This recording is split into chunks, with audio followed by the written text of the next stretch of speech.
अस्सलाम वालेकुम। मेरा नाम डॉक्टर ज़ैनब है और मैं पिछले 10 साल से गायनी डिपार्टमेंट में काम कर रही हूँ। माहिर इमराज नस्मा और सच्चा बच्चा हूँ। मेरी प्यारी बहनों, आज का जो मेरा टॉपिक है वो है प्री मेंस्ट्रुअल सिंड्रोम, यानी पीरियड्स के आने से कुछ दिन पहले ख़वातीन को जो सर में दर्द, छाती में दर्द, पेट में दर्द, इस तरह की मुख्तलिफ अलामात होती हैं, वो क्यों होती हैं और उनकी क्या वजूहात हैं और किन तरीक़ों से नेचुरल और मेडिकल वो कौन से तरीके हैं जिनके ज़रिए हम इसको ठीक कर सकते हैं, अलामात का इलाज किया जा सकता है, उसके बारे में आज हम सारी बात करेंगे। तो हर 4 में से 3 ख़वातीन को ये प्रॉब्लम होता है, यानी कि प्री मेंस्ट्रुअल सिंड्रोम होता है, यानी कि लेकिन इसकी सिवियरिटी डिफरेंट होती है। कुछ को माइल्ड होता है, थोड़ा बहुत प्रॉब्लम होता है, कुछ को इतना ज़्यादा होता है कि उसको डॉक्टर के पास जाना पड़ता है। तो क्या इसके पीछे वजह क्या है? प्री मेंस्ट्रुअल सिंड्रोम जैसे कि इसके नाम से है, प्री का मतलब होता है पहले आना, मेंस्ट्रुअल का मतलब है मेंसेस और सिंड्रोम का मतलब है group of symptoms, group of diseases. तो इसमें क्या होता है कि एक बहुत सारी सिम्टम्स मिलकर माहवारी के 7 से 10 दिन पहले खातून के अंदर आती हैं और ये सारी अलामात जो हैं उसकी रूटीन लाइफ को डिस्टर्ब करती हैं। लेकिन जैसे ही पीरियड शुरू होते हैं आहिस्ता आहिस्ता ये अलामात पीरियड आने के साथ ही ख़त्म होती चली जाती हैं। इसे हम कहते हैं प्री मेंस्ट्रुअल सिंड्रोम। इसकी वजूहात क्या हैं? सबसे पहले हम ये जानेंगे। देखिए, इसकी कोई एक वजह नहीं है, ना ही इसकी कोई एग्जैक्ट वजह पता चल सकी है। हाँ, इसकी मल्टी फैक्टोरियल इसकी ओरिजिन है। मल्टी फैक्टोरियल का मतलब है इसमें इन्वायरमेंटल फैक्टर भी शामिल हैं, इसमें जेनेटिक फैक्टर भी शामिल है, इसमें हार्मोनल फैक्टर भी शामिल है। प्रपोज थ्योरी ये है कि जो फीमेल हार्मोन जो कि हमारा साइकिल चलाती है, आप जानती हैं फीमेल में हर 28 दिन के बाद एक मेंसेस का एक साइकिल आता है और उसमें जो है ना ओव्यूलेशन, 1 महीने में एक दरमियान के दिन में एक एग बनता है जिसकी ओव्यूलेशन होती है। अब एक 28 दिन का अगर एक नॉर्मल फीमेल का साइकिल है 28 से 30 दिन का, तो उसको 14वें दिन ओव्यूलेशन होगी। उस ओव्यूलेशन के होने के लिए पहले ईस्ट्रोजन काम कर रहा होता है, उसका पीक आता है। ओव्यूलेशन होने के बाद फिर प्रोजेस्टेरोन हार्मोन का पीक आता है। ये प्रोजेस्टेरोन हार्मोन की फैक्टर है जो कि ये सिम्टम्स लेके आता है। जैसे जैसे इसका लेवल बढ़ता है तो प्रपोज मैकेनिज्म ये है कि इस प्रोजेस्टेरोन की वजह से हमारी बॉडी में कुछ चेंजेस आते हैं। अब इसके अलावा कौन सा मेन हार्मोन है एक हमारे बॉडी में?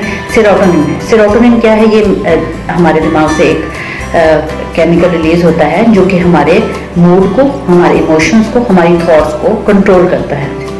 अब ये न्यूरोट्रांसमीटर्स के थ्रू कंट्रोल होता है। अब इसमें क्या होता है कि हमारी बॉडी में इसमें जब चेंजेस आते हैं, ये प्रोजेस्टेरोन के लेवल में, सेरोटोनिन के लेवल में, तो ये सारे सिम्टम्स आते हैं। अब कुछ इसके रिस्क फैक्टर्स हैं। रिस्क फैक्टर हम क्या कहते हैं कि किन ख़वातीन में ज़्यादा ये इस चीज़ का ख़तरा है कि ये अलामात आएंगी प्री मेंस्ट्रुअल सिंड्रोम की। वो क्या रिस्क फैक्टर्स हैं? नंबर 1, एक फीमेल की फैमिली हिस्ट्री है, उसकी माँ को, उसकी फैमिली में किसी को, उसकी नानी या दादी को ये सारे सिम्टम्स होते हैं। हेडेक होता है, ब्लोटिंग होती है, पेन एब्डोमेन होता है, ब्रेस्ट में पेन होता है, तो वो उसमें भी आएंगे। या उसके फैमिली में डिप्रेशन की हिस्ट्री है, साइकोलॉजिकल अपसेट्स की हिस्ट्री है, मूड स्विंग्स की हिस्ट्री है, या उसको पोस्टपार्टम डिप्रेशन कभी हुआ है, जब उसने कोई बच्चा पैदा किया उसके बाद वो डिप्रेशन में गई, तो ये रिस्क फैक्टर है। या वो ड्रग एडिक्शन, या उसमें उसका लाइफस्टाइल ऐसा हो कि वो ड्रग एडिक्ट हो, तो उसमें सिम्टम्स ज़्यादा आएंगे। अच्छा, इसके अलावा कुछ ख़वातीन जिनमें टेंशन, डोमेस्टिक वायलेंस, जिसकी वजह से उनको मेंटली और साइकोलॉजिकली अब्यूज़ किया जाता है, ये बहुत कॉमन है और उसकी वजह से भी उनमें सिम्टम्स एग्रीवेट होकर आते हैं। अच्छा, साइन एंड सिम्टम्स होते क्या हैं? सबसे पहले आपको ये बताना चाहिए कि कुछ साइकोलॉजिकल सिम्टम्स हैं और कुछ फिजिकल सिम्टम मेनली जो हैं वो आपको नज़र आएंगे इस तरह से कि आपकी जो पेशेंट है वो कंप्लेन करेगी कि मेरी छाती में दर्द होता है शदीद जब मेंसेस आने वाले होते हैं और मुझे ऐसे लगता है जैसे जो है ना मुझे सुइयां सी चुभ रही हूँ। और दूसरा क्या होता है कि उसको ब्लोटिंग फील। ब्लोटिंग क्या होती है? पेट में दर्द होना, पेट का अकड़ जाना, पेट में गैस का होना। ब्लोटिंग की वजह से पेशेंट जो है ना वो बहुत परेशान होती है कि मेरा ऐसे क्यों पेट हो रहा है। इसके अलावा साइकोलॉजिकल सिम्टम्स क्या होती हैं? उसको हेडेक होता है सीवियर, उसकी एक्ने फ्लेयर अप हो जाती है अगर यंग गर्ल्स हैं। हेडेक के साथ उसको स्लीप डिस्टर्बेंस होती है, नींद ठीक नहीं आती, फोकस नहीं कर पाती और मूड बहुत ही इरिटेबल, चिड़चिड़ापन, बेजारी, थकावट और गुस्सा, एंगर, ये चीज़ें जो है ना इसमें बहुत कॉमन है। और ये सारे सिम्टम्स जो हैं इन हम जो खातून डॉक्टर के पास आती है, कोई इसका स्पेसिफिक टेस्ट नहीं है डायग्नोज करने का, ये डायग्नोसिस ऑफ एक्सक्लूजन है। डॉक्टर क्या करता है, उसके पास एक लिस्ट होती है कि इसमें ये बीमारी रूल आउट करनी है। जब ये सारी रूल आउट हो जाएंगी तो ये प्री मेंस्ट्रुअल सिंड्रोम निकलेगा। वो कौन सी बीमारियां हैं जिनकी वजह से ये सिम्टम उसमें भी आ सकते हैं और एग्रीवेट हो सकते हैं, उनमें सबसे पहले एनीमिया है, यानी अगर खातून में खून की कमी है तब भी उसमें चिड़चिड़ापन भी आएगा, उसको नींद भी ठीक नहीं आएगी, थकावट भी रहेगी और ये सिम्टम भी आएंगे। इसके अलावा थायराइड का प्रॉब्लम अगर उसको है, उसको एपिलेप्सी यानी मिर्गी का प्रॉब्लम है, उसको माइग्रेन है या मेंस्ट्रुअल कोई डिसऑर्डर है, ये सारी चीज़ें हम रूल आउट करने के बाद उस पेशेंट को डॉक्टर एक डायरी देता है जिसमें सारे सिम्टम लिखे होते हैं और उसको 2 महीने का टाइम देता है। अगर 2 साइकिल में लगातार उसको यही सिम्टम्स आए, लेकिन जैसे ही पीरियड शुरू हों तो ये अलामात आहिस्ता आहिस्ता ख़त्म होते चले जाएं, तो ये डायग्नोसिस बन जाता है कि ये प्री मेंस्ट्रुअल सिंड्रोम है। अच्छा, प्री मेंस्ट्रुअल सिंड्रोम, अब हम बात करते हैं कि ट्रीटमेंट ऑप्शंस क्या हैं। सबसे पहले लाइफस्टाइल मॉडिफिकेशन है। आप भी सोचते होंगे कि लाइफस्टाइल मॉडिफिकेशन है क्या, वो कैसे ये इतनी बीमारियों का इलाज कर लेती है। देखिए, अल्लाह ताला ने इंसान के जिस्म को इस तरह से बनाया है कि वो जब तक एडिक्वेट रेस्ट ना करे वो काम प्रॉपर नहीं कर सकता। जब भी हम अपने बहुत ज़्यादा ओवरवर्क करते हैं, चाहे मेंटल हो या फिजिकल हो, तो स्ट्रेस में आ जाते हैं। तो स्ट्रेस कंट्रोल, एंगर कंट्रोल, ये बहुत ज़रूरी है और उसके लिए आपका जो है आपकी 6 से 8 घंटे नींद का पूरा होना बहुत ज़रूरी है ताकि आप रिलैक्स हों। उसके बाद आप अपना उसको एक्सरसाइज के जरिए अपनी बॉडी को नॉर्मल पे रख सकते हैं। एक्सरसाइज एक मेन टूल है जो आपके जिस्म के सारे हार्मोन्स को भी कंट्रोल करता है, आपके न्यूरोट्रांसमीटर्स को भी कंट्रोल करता है, दिमाग को भी फ्रेश करता है और आपकी बॉडी को भी फ्रेश करता है। तो एक्सरसाइज आपने नहीं छोड़नी, डेली 1 घंटा लाजमी एक्सरसाइज अगर आप करते हैं तो आपकी ये जो है ना 50 से 60% आपको ये सिम्टम्स सेट हो जाएंगे, आपको कोई दवाई नहीं खानी पड़ेगी। एक्सरसाइज के बाद डाइट। अब आपको जैसे मैंने बताया कि मेन उसका सिम्टम है वो ब्लोटिंग है। ब्लोटिंग में क्या होता है, पेट में गैस का होना, फ्लूइड रिटेंशन हो जाती है, वेट गेन हो जाता है, पेट ऐसे भारी भारी महसूस होता है और उसमें क्या होता है कि फ्लूइड रिटेंशन होती है सोडियम की वजह से।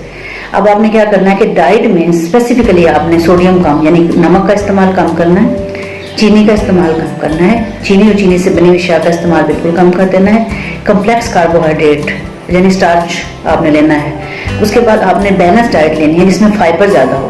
फाइबर किस डाइट में ज़्यादा होता है, जिसमें जैसे कि छिलके वाली जो खुराक होती है, जैसे कि ये फ्रूट्स हो गए, सब्जियां हो गई, सैलड्स हो गए, इनमें फाइबर ज़्यादा होता है और प्लेंटी ऑफ फ्लूइड आपने लेना है। ठीक है, जो अगर आप अपनी डाइट बैलेंस कर लेते हैं, अपनी एक्सरसाइज कर लेते हैं, मेडिटेशन करते हैं अपने माइंड को रिलैक्स करने के लिए, तो आपने समझें आधी से ज़्यादा बीमारी अपनी ठीक कर ली है। उसके बाद बात रह जाती है मेडिसिन की। मेडिसिन में सबसे पहले आते हैं पेन किलर्स। पेन किलर्स अपने डॉक्टर के मशवरे के बगैर खुद से नहीं लेने चाहिए क्योंकि आप इसके आदी हो जाते हैं और इनके फिर साइड इफेक्ट आने शुरू हो जाते हैं। दूसरे नंबर पे आते हैं हार्मोनल ट्रीटमेंट्स। हार्मोनल ट्रीटमेंट्स वो क्या होते हैं, वो ओव्यूलेशन को इनहिबिट करते हैं, यानी ना अंडा बनेगा ना ये हार्मोन डिस्टर्ब होंगे और ये साइकिल ठीक रहेगा। तीसरे नंबर पे जो बात आती है वो आती है इसकी कुछ ऐसी मेडिसिन हैं जैसे टेनाजोल है जो ब्रेस्ट के पेन को कम करती हैं। कुछ नेचुरल रेमेडीज हैं जैसे कि इवनिंग प्राइलोजाइल, वो भी पेन को कम करता है और पीरियड्स को रेगुलर करता है। चौथे नंबर पे हम पेशेंट को बताते हैं कि लास्ट ऑप्शन अगर उसको और भी कोई मतलब सर्जरी की ज़रूरत है, यानी कि उसके ट्यूमर है और यूट्रस में कोई फाइब्राइड है साथ या उसको ब्लीडिंग डिसऑर्डर है कोई, तो हम उसकी यूट्रस और ओवरीज दोनों को सर्जिकली रिमूव कर देते हैं, लेकिन ये लास्ट ऑप्शन होता है।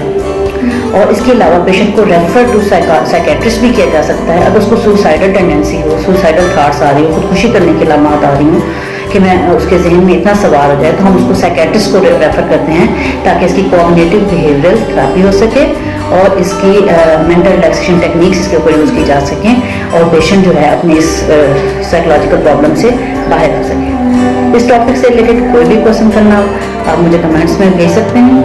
आपका बहुत शुक्रिया।